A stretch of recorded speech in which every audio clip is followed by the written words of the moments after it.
Okay, today on the workbench we have this Space Explorer Moon-1, and this particular one says made in Korea. What's odd about that is this toy was originally produced in Japan by Ichiko, I-C-K or I-C-H-I-K-O.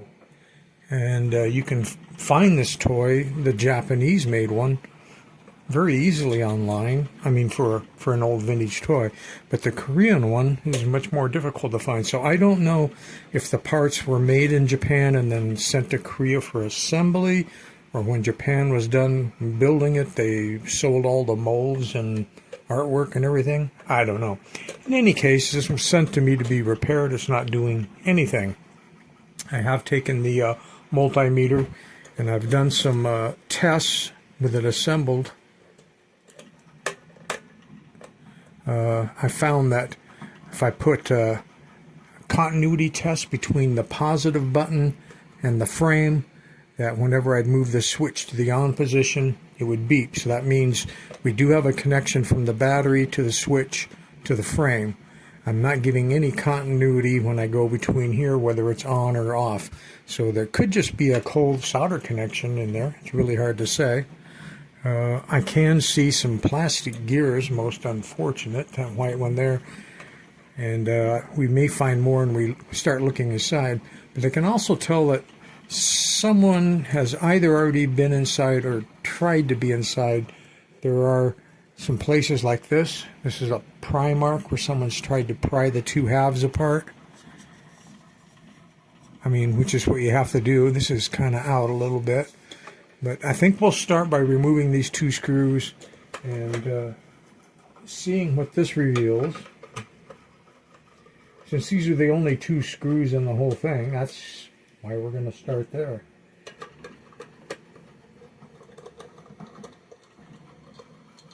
There we go. They just screwed into this sheet metal, and so this part came off without any trouble. So what can we see now? Well, we can't see too much. So unfortunately, we're going to have to go further. Now, let's just examine this for a minute. We can see the metal is bent around there and here. Okay, this one is tabbed, so we'll have to undo that tab. And I don't believe that's got a tab involved. So it is going to be a crimp job, but there's no other way to get in there. When I looked online what the functions of the toy were, of course it's bump and go. It'll have some spinning light effects in there. You've got your little astronaut guy there. And then apparently stops on the spinning and going, and these little legs extend up to where it comes up in the air and then goes back down again. So it's got a sequential effect. Now what I'm trying to see here is, what can I see on that tab? Well, the tab is not bent in. So again, someone has already been in here or tried to be in here. And so we're going to attempt the same thing that if they attempted. I don't see anything that's hidden. I mean, a person could try to get the plastic dome off, but I don't see that that's going to buy me anything because there's no tabs or screws or anything under that dome piece. Let's just see what this... So you can see how that piece is already free. So maybe this will open up like a cookie tin and it won't be a big deal. Let's go to the same place where someone's been before because it's bent up. No point bending up more places. Okay, it's opening up a little. There's one clear over there. I think that's more of a jump than I would be willing to attempt. Okay. Will we ever get it back together again? Who knows, right? I think some gentle hand. There we go. Yeah, so there's nothing to be gained. If we tried to take the top off, we would have broke where they just melted the plastic over. So I'm glad we didn't try to do that. So here we are on the inside, and this is the positive end. So this is the negative end over here. Yep, look right there. There's the negative wire just floating in space. And a solder glob on the piece of plastic where it should have went to the frame right there. Do have a plastic gear on the motor. Doesn't seem to be slick. Oh, look at this cool spring drive from this pulley to sling the light bulb around. We've got a wiper on that. Here we have some mechanics, which must have to do with the lifting and lowering effect. Most of the gears are metal. So far I've just seen the two plastic, the one on the motor shaft and the one down in the bump and go drive. Well, let's get a soldering gun warming up. We'll keep looking while the gun warms with a pencil in it.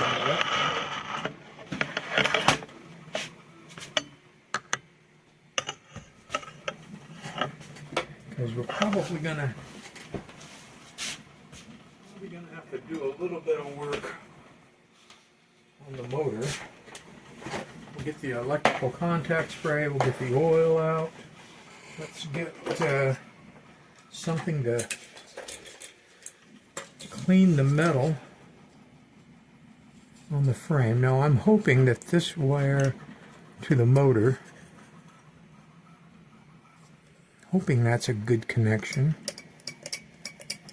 because if it is, that'll be a good place to solder onto.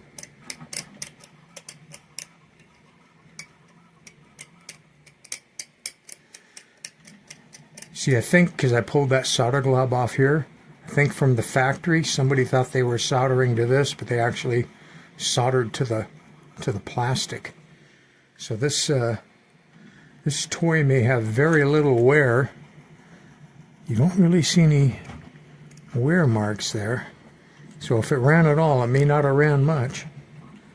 All this oxidation around where they soldered makes you think they were using like an acid core solder.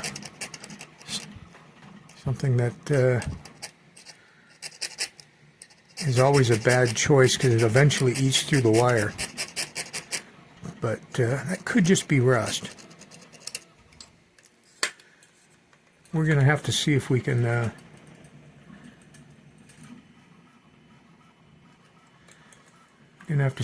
get solder to flow onto that.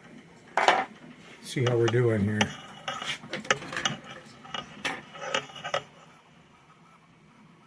Okay, we got some heat going on. Let's see if I can just flow some new solder onto the old joint.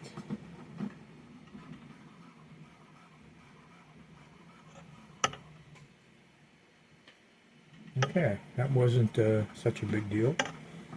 Set that there. Let's put some batteries in it, see if we can get any sort of life to come out of this thing.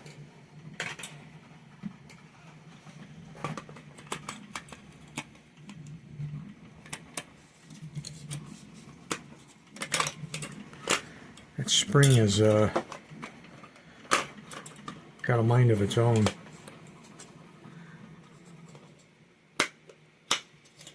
In there, let's get that down. Like that. Got the on-off switch over here. Okay, that's good. Means we've now got power. Now we just need to get the motor to run. Let's put a little contact cleaner on the brushes. Okay, that doesn't go in. Looked like it did, but it doesn't. So, oh, that's one of the brush coils right there. So this is where we want to go in at. That clean. Oh, look, the landing gear just came down. And there's the bump and go drive going. Now I want to get some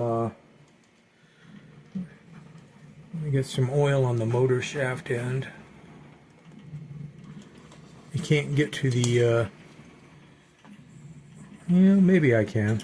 Let me try to drip this down into the shaft there. I know you can't see what I'm doing.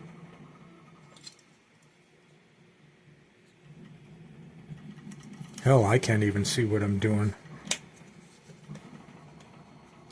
Okay. It's got a screecher, which is what you're hearing. See this wiper right here onto this sounding board. And it's not the kind that turns off and on, it's the kind that's on all the time. So we're in bump and go mode right now. Oh, now we're going up. And now we're coming back down. Very good.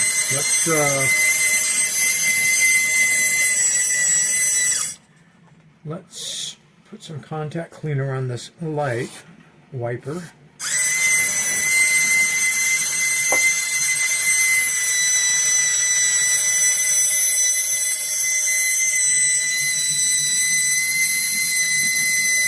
So you can see how this crank mechanism is working to decide when it's going to go up and down. And it's just very rhythmic.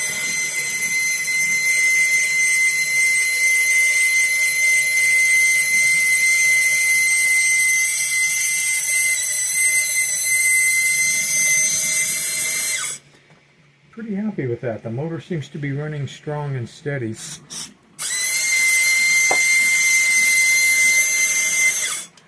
Now we can see where this got bent in by earlier attempts to open it up. Let's work that back out. So the tricky part will be trying to try and snap this baby back down on there. You see this one little ding place where it was pried, where I pried as well. So those look pretty good. I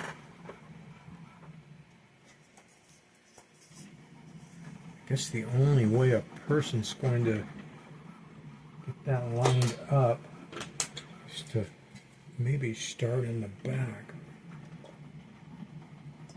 so that you know that part is in the right place.